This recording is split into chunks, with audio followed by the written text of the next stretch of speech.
Dadalhin tayo ng kasong ito sa Montreal, kung saan nanirahan ang isa sa pinaka-notorious na mamamatay tao sa Canada.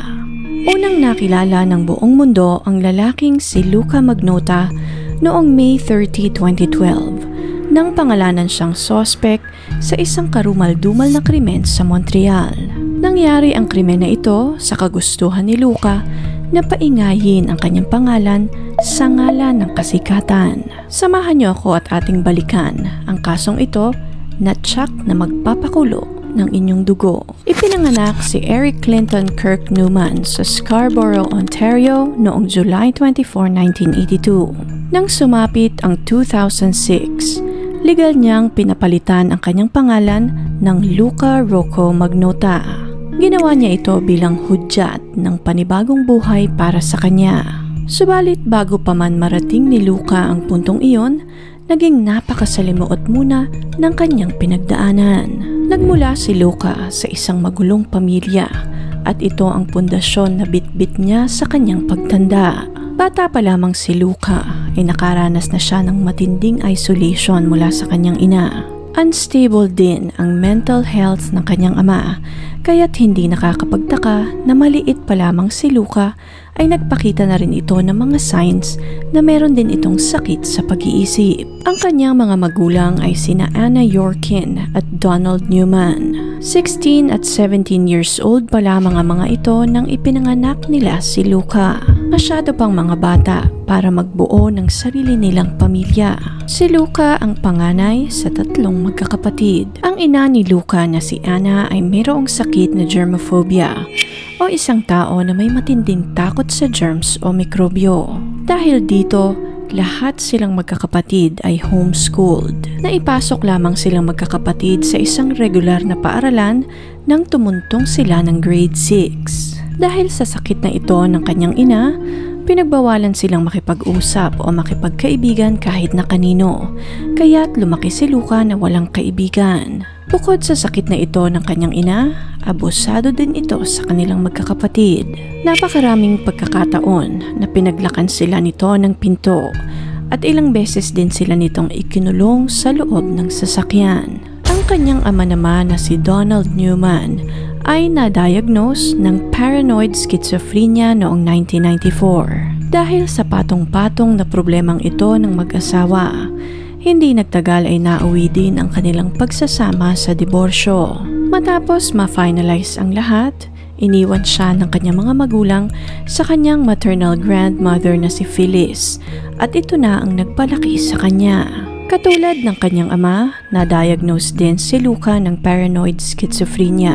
Taong 1999, kinailangan niyang mag-drop out sa school upang pumasok sa isang psychiatric facility. Ayon sa kanyang mga psychiatric report, bata pa lamang si Luca ay meron na itong obsesyon kay Marilyn Monroe. Sa tuwing malungkot ito ay ini-imagine niya na kasing ganda niya ang sikat na celebrity. Bukod dito, masyadong na-obsess si Luca sa kasikatan. May kakaibang excitement siyang nararamdaman sa tuwing mababanggit ng ibang tao ang kanyang pangalan. Sinubukan niyang mag-audition sa mga shows, ngunit sa kasamaang palad ay palagi itong bigo. Nag-audition din siya sa mga reality shows katulad ng Cover Guy 2007, Plastic Makes Perfect, ngunit hindi naman siya pinalad.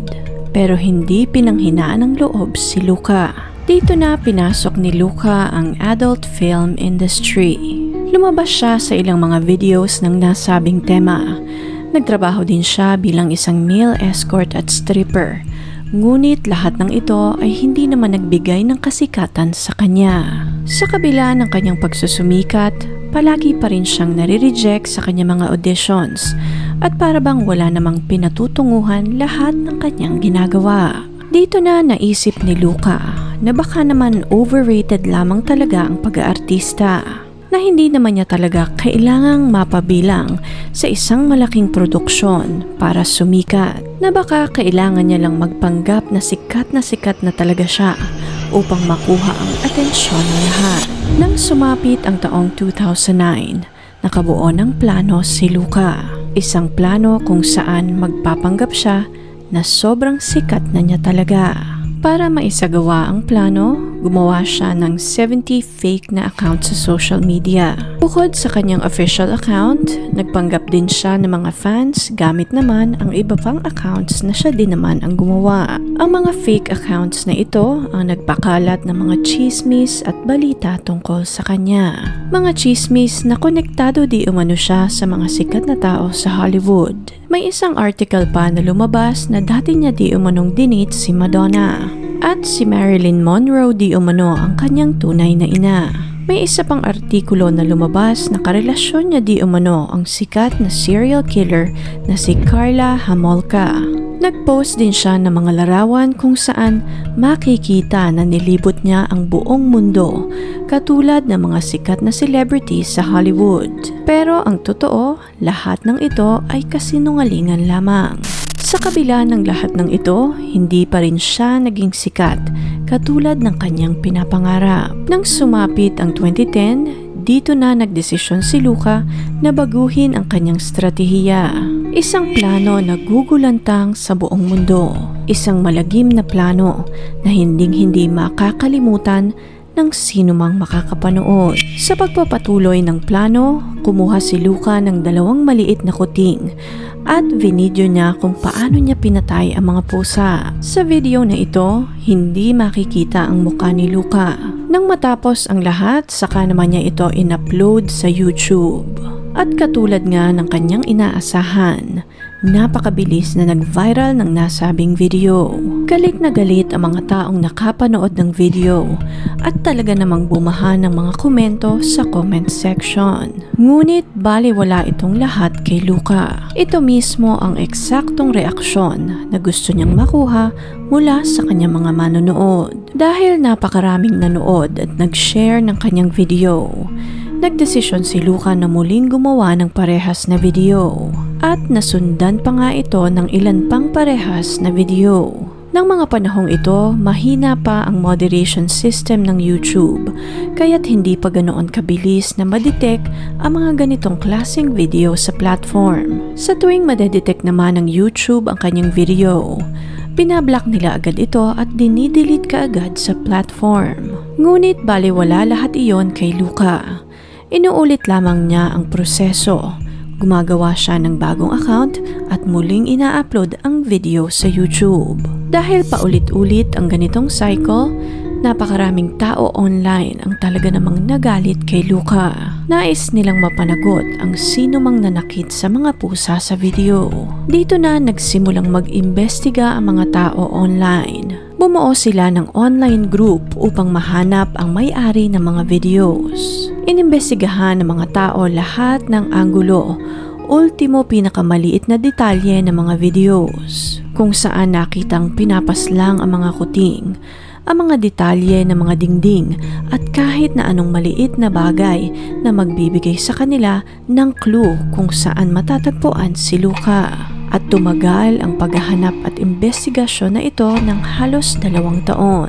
Hanggang dumating ang isang araw, nakatanggap sila ng isang anonymous tip na nagsasabi kung sino ang may-ari ng mga videos. May ilang mga nagsabi naman na si Luka mismo ang nagbigay ng mga tip na ito sa mga online investigators. Ginawa di umano iyon ni Luka dahil medyo nawawala na ang mga usap-usapan sa kanya online. Kung magkakaroon ng lead sa investigasyon, magiging maingay muli ang kanyang pangalan. At dito na nga na-figure out ng mga tao kung saan ang eksaktong address ni Luka sa Toronto. Nagpunta ang grupong ito sa Toronto Police upang ibigay lahat ng kanilang ebidensya, ngunit wala na silang naabutan nang sugurin nila ang apartment ni Luka. Alam na nito na pupuntahan siya ng mga pulis, kaya't umalis agad ito ng kanyang apartment at tumakas papuntang Montreal. Nang puntong ito, sobrang bilib ni Luka sa kanyang sarili na parabang nanalo ito sa loto. Na parabang ito na ang simula ng kasikatan na matagal na niyang inaasam-asam. Pinag-uusapan siya ng mga tao, hinahanap din siya ng mga pulis, at ang pinakamasaya pa ay natakasan niya ang batas, na parabang isang pelikula ang kanyang buhay. Dahil nagtagumpay sa kanyang plano, nagdesisyon si Luka na ulitin muli ang proseso. Sa pagkakataong ito, mas malala, mas brutal at mas madugo. And this time, hindi na lamang mga pusa ang kanyang magiging biktima, kundi isa ng tunay na tao. Nang sumapit ang taong 2012, handang-handa na si Luca na isagawa ang kanyang mas malagim na plano. Mahilig manood ng pelikula si Luca at isa sa pinakapaborito niyang pelikula ay ang Basic Instinct na lumabas sa takilya noong 1992. May isang senaryo sa pelikulang ito kung saan pinaslang ni Sharon Stone ang kanyang nobyong si Johnny Boss gamit ang isang ice pick. Sobrang fixated ni Luca sa ideyang iyon at gusto niyang i-recreate ang senaryong ito sa totoong buhay. At ito nga ang magiging tema ng susunod niyang plano. Para ihanda ang kanyang gagamitin, nagpunta si Luca sa isang hardware store para bumili ng tali. Bumili din siya ng isang screwdriver at minodify ito na parang isang ice pick. Nang makumpleto ang lahat, dito na siya naghanap ng sunod niyang magiging biktima. Naglogin si Luca sa Craigslist at nagpost siya doon ng isang advertisement. Naghahanap di umano siya ng isang lalaki na makakatalik at i-video na lahat ng mangyayari sa kanilang dalawa.